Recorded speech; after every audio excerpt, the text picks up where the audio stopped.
తెలంగాణ రాష్ట్ర సమితి స్వరాష్ట్ర సాధనే లక్ష్యంగా ఏర్పడినటువంటి ఒక పార్టీ. సో ఉద్యమ పార్టీ అన్నారు. ఆ తర్వాత రాజకీయ పార్టీ, ఇది మాది కూడా ఏం సన్నాసుల మఠం కాదు, రాజకీయ పార్టీ అని చెప్పేసి అన్నారు. సో మొత్తానికైతే తెలంగాణ కళ సాకారమైంది.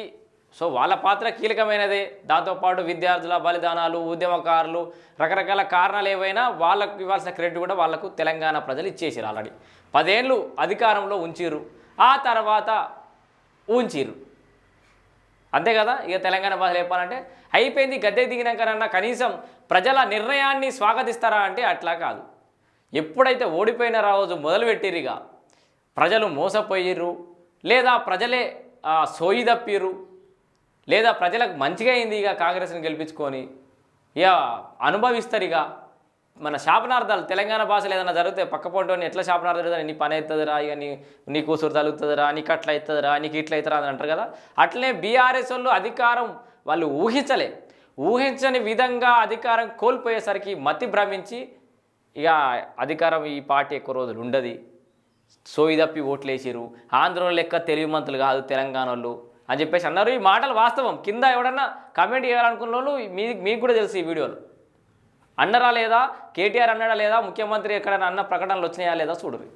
సో ఇట్లాంటి పరిస్థితుల నేపథ్యంలో బీఆర్ఎస్ పార్టీ ఆ తర్వాత కొన్ని రోజులు ఇట్లే తడుముకున్నారు. ఇది కూలిపోతుంది, కాలిపోతుంది, ఇక అయిపోయిందని వ్యాఖ్యలు చేశారు. ఓవైపు కాంగ్రెస్ పార్టీ మళ్ళీ మెల్లగా నిలదొక్కునే ప్రయత్నం అయితే చేసింది 1 ఇయర్ కాలంగా. సరే, తర్వాత ప్రతిపక్ష పాత్ర గగ్గోలు పెట్టి ఏం చేసిర్రు, ఇక ఇప్పటికిప్పుడు ఎన్నికలు వస్తాయి. ఇక సంవత్సర కాలంలో కాంగ్రెస్ మొత్తం వైఫల్యాలను మూటగట్టుకుంది, 4 ఏళ్ళు 10 ఏళ్ళకి కావాల్సినంత అసంతృప్తి ఒకటే సంవత్సరంలో తెచ్చుకుంది అని చెప్పేసి అయితే పెద్ద ఎత్తున మళ్ళీ ప్రచారం చేయడం మొదలుపెట్టారు. కొత్తగా చేయడంతో పాటు ఏమంటారు, ఇప్పటికిప్పుడు ఎన్నికలు వస్తే బీఆర్ఎస్ బంపర్ మెజార్టీతో గెలుస్తుంది అని చెప్పేసి అనేక సందర్భాలలో అన్నారు. ఇక ఇక్కడికి వచ్చి ఆగుతుంది వార్త, చెప్తే ఇక్కడ నుంచి. సో బంపర్ మెజార్టీతో ఇప్పటికిప్పుడు ఎన్నికలు వస్తే మేమే గెలుస్తామని చెప్పారు కదా మరి బీఆర్ఎస్ నాయకులు. మరి అట్లాంటి పరిస్థితులు అంత హైలో బీఆర్ఎస్ కనుక ఉన్నట్లయితే ఎన్నికలంటే ఎందుకు భయపడుతురు, ఇప్పుడు ఎన్నికలంటే ఎందుకు గజగజ వణికిపోతురు? ఆ ఎన్నికలు ఏందో ఒక్కసారి మీకు చూపిస్తా. వామ్మో ఎన్నికల అంటే ఐడిల్ పెట్టా నేను. కళ అంటే ఇది కళలేనా ఇక వాళ్ళకని, ఎన్నికలు అంటేనే కళలాగా. మరి ఎంపీ ఎన్నికలలో చిత్తుగా ఓడిపోయారు. చాలా వరకు 3వ స్థానంకే పరిమితమయ్యారు. మొత్తం డిపాజిట్లే గల్లంత అయిపోయినాయి. జిప్పాజిట్ అన్నాడు వాళ్ళ భాషలో, అదొకటి ఉందిలే సీక్రెట్. కానీ ఆ జిప్పాజిట్లు అన్నీ గల్లంత అయినాయి. ఎంపీకి సీట్లు ఎక్కడ కూడా గెలిచే పరిస్థితి లేకుండా అయిపోయింది. ఆ తర్వాత ఇప్పుడు ఎమ్మెల్సీ ఎన్నికలు వచ్చినాయి. మరి ఎమ్మెల్సీ ఎన్నికల పరిస్థితి ఎట్లా ఉందయ్యా అంటే గిట్లుంది. ఒక్కసారి కెమెరా గిట్టు దింపు. ఎమ్మెల్సీ ఎన్నికలకు బీఆర్ఎస్ దూరం అట. ఎందుకు దూరం అవుతుంది? మరి ఏ ఎన్నికలకైనా ఇప్పటికిప్పుడు ఎన్నికలు పెడితే అధికారులకు వచ్చేంత పరిస్థితుల బీఆర్ఎస్ పార్టీ కనుక ఉంటే ఈ ఎన్నికలకు ఎందుకు దూరం ఉంటారు? ఇక మొత్తం వార్త చూస్తే ఇక పాపం గుండెలు అవిసిపోతాయి, చాలామంది బాధపడతారు, ఆగమవుతారు. ఇక కార్యకర్తలు నిరుద్యోగ యువత సానుకూలంగా లేరని స్పష్టం. ఏంది నిరుద్యోగ యువత? ఎందుకంటే గ్రాడ్యుయేట్ ఎమ్మెల్సీ కదా ఇది. గ్రాడ్యుయేట్ ఎమ్మెల్సీ అయితే నిరుద్యోగ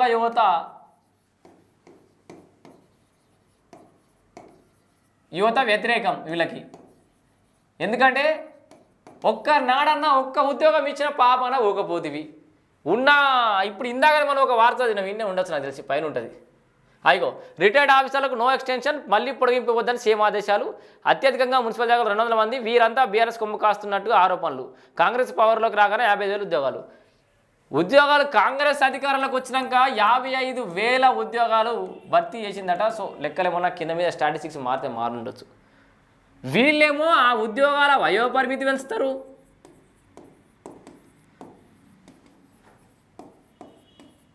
ఈ ఉద్యోగుల వయోపరిమితి పెంచడం ద్వారా 100 కోట్ల రూపాయల భారం పడుతుంది రాష్ట్ర ప్రభుత్వం మీద. కోట్లు భారం. యువత ఉద్యోగాలకు దూరం అయిపోయాయి. ఇక యువకులు ఏడికేళ్ళు ఓట్లు ఎత్తారు వీళ్ళకు. నిరుద్యోగుల ఓట్లు ఏమైనా పడితే ఆ బీఆర్ఎస్ కంటే పడి, అది వాళ్ళకు కనీసం ఇప్పటికన్నా సోయికి వచ్చారు, ఓట్లు పడేయని ఒక క్లారిటీకి వచ్చారు. ఇక ఇంతవరకు అభినందించాలి వీళ్ళని ఈ విషయంలో. ఒకటి గ్రాడ్యుయేట్ ఇది నిరుద్యోగుల యువత వ్యతిరేకం, నిరుద్యోగ యువత. ఇక దీంతో పాటు పరాభవం భయంతో చేతులెత్తేసిన గులాబీ పార్టీ అయిపోయింది. టీచర్ సెగ్మెంట్లపై సైతం అనాసక్తి. గ్రాడ్యుయేట్ ఎమ్మెల్సీతో పాటు టీచర్ ఎమ్మెల్సీ కూడా ఉంటుంది కదా.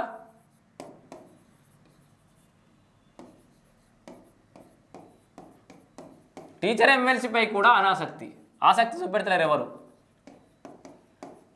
పోటీ ఎత్తమని ఎవరు వాస్తవానికి మొన్న ఎంపీ ఎన్నికలనే బలవంతంగా తీసుకొచ్చి కొంతమంది నిలబెట్టిరు. చాలా మందికి అభ్యర్థులే కరువయ్యారంటే వాస్తవం ఇది ఏదో మీదికెళ్ళి డాంబికాలు చెప్పారు, దేశంలో చక్రం దింపుతాం మేము ఇక అన్నారు. కానీ ఎంపీ ఎన్నికలకు కూడా అభ్యర్థులే దొరకలే. బలవంతంగా టికెట్లు ఎవరు పోతే వాళ్ళకి టికెట్లు ఇచ్చారు. నేను పోతే నాకు కూడా ఎదురు. అప్పటికప్పుడు కండువ కప్పుకుంటా అంటే మెదక్ టికెట్ నాకు కూడా ఎదురు కావచ్చు. గట్లుండే పరిస్థితి. పాపం వాళ్ళకి పరిస్థితి గట్లుండే. ఎమ్మెల్సీ ఎన్నికలకు ముందే బీఆర్ఎస్ చేతులెత్తేసింది. గ్రాడ్యుయేట్ టీచర్ సెగ్మెంట్లలో పోటీ చేయొద్దని నిర్ణయించుకున్నట్టు తెలిసింది. ఈ విషయంపై పార్టీ అగ్రనేతలు ఏకాభిప్రాయానికి వచ్చినట్లు సమాచారం. అందుకే మరో పక్షం రోజుల్లో షెడ్యూల్ విడుదలయ్యే అవకాశాలున్నా ఎలాంటి హడావిడి లేదు. ఇప్పటికీ ఒక్కసారి కూడా సమీక్షలు నిర్వహించలేదు. అభ్యర్థి ఎంపిక, విజయానికి ప్రణాళికలో ఓటర్ నమోదు ఇలా దేని గురించి కూడా పట్టించుకోవడం లేదు అండ్ సమీక్షించలేదు. దీంతో పోటీకి దూరంగా ఉంటున్నట్టు పార్టీ నాయకులు కూడా ఒక అంచనాకు వచ్చినట్టు తెలుస్తుంది. కాగా దీనిపై పార్టీ త్వరలో అధికారిక ప్రకటన చేయనున్నట్లు చర్చ జరుగుతోంది. కనీసం పోటీ చేస్తామని ఎవరన్నా మేము బీఆర్ఎస్ పార్టీ మద్దతు కోరుతున్నాము, వాళ్ళు మాకు మద్దతు ఇస్తారు, మేము పోటీ చేస్తున్నామని కూడా ఒక్కరు కూడా బయటకు వచ్చి చెప్పలే ఇప్పటిదాకైతే. ఇక సర్వేలో వ్యతిరేక ఫలితాలు. సో సర్వే కూడా చేయించుకున్నట. మిగతాది 7వ పేజీలో ఉంది. కరీంనగర్ గ్రాడ్యుయేట్ స్థానంపై మొదట్లో బీఆర్ఎస్ నేతలు ఆశలు పెట్టుకోరు. ఆ తర్వాత ఏం జరిగిందో ఒక్కసారి చూద్దాం. సర్వే కూడా ఏం సర్వే చేసుకున్నా అయిపోయింది ఇక సర్వస్వం. రేవంత్ రెడ్డి రాష్ట్ర ముఖ్యమంత్రి రేవంత్ రెడ్డి గారు ఏదైనా సంక్షేమ పథకాల విషయంలో జనంత కింద మీద అయ్యిండేవో కానీ బీఆర్ఎస్ను భూస్థాపితం చేయడంలో మాత్రం ఖచ్చితంగా అగ్రెసివ్గా పోతుండు, సక్సెస్ఫుల్గా పోతుందని చెప్పుకోవచ్చు. మొలకెత్తకుండా ఏత్తా అన్నాడు కదా, నిజంగా మొలకెత్తకుండా అయ్యేటట్టే ఉంది పెట్టుకున్నది. ఆ తర్వాత అంతర్గత సర్వేలు నిర్వహించింది. ఇందులో వ్యతిరేక ఫలితాలు వచ్చాయి. క్షేత్రస్థాయి పరిస్థితులు భిన్నంగా ఉన్నట్లు గుర్తించారు. పోటీ చేసి ఓడిపోతే ఆ తర్వాత పరిణామాలు ఇంకా దిగజారిపోతాయని. సో ఇప్పటిదాకా ఏదైతే ప్రతిపక్ష పాత్ర నిర్వహించడంలో ఫెయిల్ అయ్యారు. ప్రధాన ప్రతిపక్ష నేత ఫామ్ హౌస్కే పరిమితమయ్యాడు. మా గజ్వేల్ ఎమ్మెల్యేగా ఉన్నా కూడా గజ్వేల్ ఎప్పుడు తిరిగిన పాపాన పోలేదు. ఇప్పటికే 32 లక్షల పైసలు మనం చెప్పి ఇప్పుడు ఇంకో నెల అవుతుంది కానీ 30 నుంచి ఒక 40 లక్షల జీతం ఇప్పటికే తీసుకున్నాడు కేసీఆర్ కాక ఎమ్మెల్యేగా. ఇవి అధికారిక లెక్కలు, గాలి చెప్తలేను నేను. ఆ గాలి కన్నారో లెక్క కాదు.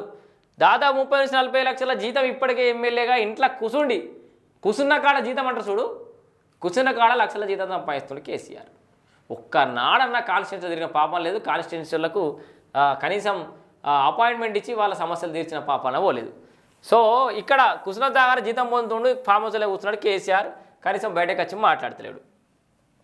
ఓకే, దబ్బన ఇప్పుడు ఓడిపోయారు అనుకో. ఇప్పటిదాకా ప్రతిపక్ష పాత్రలో ఎంతో కొంత అక్కడక్కడ మద్దతు కూడా కట్టుకునే ఏమైనా పరిస్థితులు ఉంటే అవి కూడా దిగజారిపోతే మళ్ళీ ఓడిపోతే ఇక బీఆర్ఎస్ భవిష్యత్తులో కష్టమే అనే ఒక సంకేతాలు పోయే అవకాశం ఉంది. కాబట్టి ఇక పోటీకి అసలు కూడా ముందుకు వచ్చే అవకాశం కనబడట్లేదు.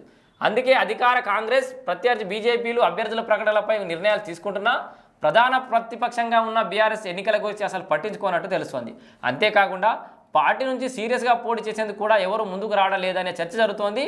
వాస్తవానికి సీరియస్గా ఇదే జరుగుతుంది. ఎందుకంటే పోటీ చేయడానికి ఎవరు కూడా ముందుకు వస్తారు. ఇది కనబడుతుందా? జోమ్ చేస్తున్నావా? ఓకే. పార్టీ ఖర్చు పెట్టుకుంటేనే తాము పోటీ చేస్తామని పలువురు అంతర్గతంగా చెప్పినట్లు సమాచారం. మా పెట్టుకుంటుంది ఇప్పుడు ఖర్చు. ఇది పార్టీ ఖర్చు పెట్టుకుంటే పోటీ చేయడానికి చాలామంది సిద్ధంగా ఉన్నారట. సో అట్లా నేను కూడా సిద్ధంగా ఉన్నా. మరి పార్టీ ఖర్చు పెడతా అంటే మొత్తం పైసలు ఉంటాయి వాళ్ళ దగ్గర. అందుకే పోటీ చేయకపోవడం ఓకే. ఆర్థిక భారం గెలవకపోతే ఇంకా పార్టీ పరుగు పోతుందని, గెలిచినా ఎమ్మెల్సీ పార్టీలో ఉంటాడో అధికార పార్టీలోకి పోతాడో అని. ఎందుకంటే ఆ పెట్టిన ఖర్చు వృధా అవుతుంది. పెట్టిన ఖర్చు వృధా. ఎందుకంటే ఆయనతో గెలవంగానే అధికార పార్టీలోకి పోతే ఎట్లా అనే భయం. గెలిచిన ఎమ్మెల్సీ పార్టీలో ఉంటాడో అధికార పార్టీలోకి పోతాడో తెలియదు. అందుకే పోటీ చేయకపోవడం బెటర్ అని ఆ పార్టీ అగ్రనేతలు భావిస్తున్నట్టు తెలిసింది. ఒకవేళ గెలిచినా ఆ ఎమ్మెల్సీ ప్రభుత్వానికి అనుకూలంగా వ్యవహరిస్తే అది మరీ ఇబ్బందికరంగా ఉంటుందని అంచనా వేసినట్లు సమాచారం. అందుకే పార్టీ భవిష్యత్ పరిణామాల దృష్ట్యా పోటీ చేయకపోవడం మంచిదని నిర్ణయించినట్లుగా పార్టీ వర్గాల ద్వారా తెలిసింది. ఇక యూత్ అయితే మొత్తం దూరం. అధికారం కోల్పోయాక యువత, నిరుద్యోగుల సమస్యలు, జాబ్ క్యాలెండర్ అంటూ బీఆర్ఎస్ హడావిడి చేసింది. నిరుద్యోగ యువతను తమ వైపు తిప్పుకోవడానికి ప్రయత్నించింది. అశోక్ నగర్లో పోయి శోకాలు పెట్టుకుడు, ఆ తిరుగుడు, ఆ ఏడుపులు, పెడబొబ్బలు, కొట్టుకుపోతామనుడు, అటు పోతా అని పాపం చాలామంది పోరాలని ఆ గ్రూప్స్ ఎగ్జామ్ రాయక కూడా చేసిండు కేటీఆర్. ఆయన నిర్ణయం వల్ల చాలామంది ఎగ్జామ్ రాయలేకపోయారు. కోర్టుకు పోతే వాళ్ళకు అనుకూలంగా నిర్ణయం రాలే. సుప్రీం దాకా పోతా వాళ్ళకి న్యాయం దాకా తిరుగుతా అన్నాడు. ఇప్పుడు అది ఎడిపోయింది, ఆ ముచ్చట ఆ అంశం ఎడిపోయింది. పాపం ఎగ్జామ్ రాసే విద్యార్థుల నోట్ల మట్టి కొట్టిండు. నిరుద్యోగ యువతకు తమ వైపు తిప్పుకోవడానికి ప్రయత్నించింది. అదే సమయంలో కాంగ్రెస్ ప్రభుత్వం వరుసగా రిక్రూట్మెంట్లు చేపట్టింది. వివాదాలకు తావు లేకుండా పరీక్షలు చేపట్టింది, నియామక పత్రాలు ఇచ్చింది. దీంతో కాంగ్రెస్ పట్ల యువతలో సానుకూలంగా వాతావరణం ఏర్పడింది. సర్వేలో కూడా ఈ విషయం స్పష్టమైనట్టు చర్చ జరుగుతోంది. అందుకే బీఆర్ఎస్ కరీంనగర్ గ్రాడ్యుయేట్ ఎమ్మెల్సీ ఎన్నికలు ఓటర్ల నమోదు గురించి పట్టించుకోవడం లేదని తెలుస్తుంది. ఇక గ్రాడ్యుయేట్ జిల్లాలో బీఆర్ఎస్ అగ్రనేతలు అనే ఒక చిన్న ముచ్చట టైటిల్ హెడ్లైన్ పెట్టారు. దీంట్లోనే గ్రాడ్యుయేట్ ఎమ్మెల్సీకి సంబంధించి 4 ఉమ్మడి జిల్లాల్లో బీఆర్ఎస్ కీలక నేతలు ఉన్నారు. గతంలో ఇక్కడ నుంచి బీఆర్ఎస్ తరఫున ఆర్ సత్యనారాయణ, స్వామి గౌడ్ ఎన్నికయ్యారు. పార్టీ అధ్యక్షుడు కేసీఆర్, వర్కింగ్ ప్రెసిడెంట్ కేటీఆర్, మాజీ మంత్రి హరీష్ రావు, ఎమ్మెల్సీ కల్వకుంట్ల కవిత సహా పలువురు ముఖ్య నేతలు ఈ 4 ఉమ్మడి జిల్లాల పరిధిలోనే ఉన్నారు. చూసారా, మొత్తం కుటుంబం ఫ్యామిలీ ప్యాకేజ్. సంక్రాంతికి వస్తున్న లెక్క ఫ్యామిలీ ప్యాక్ అన్నట్టు ఇదంతా.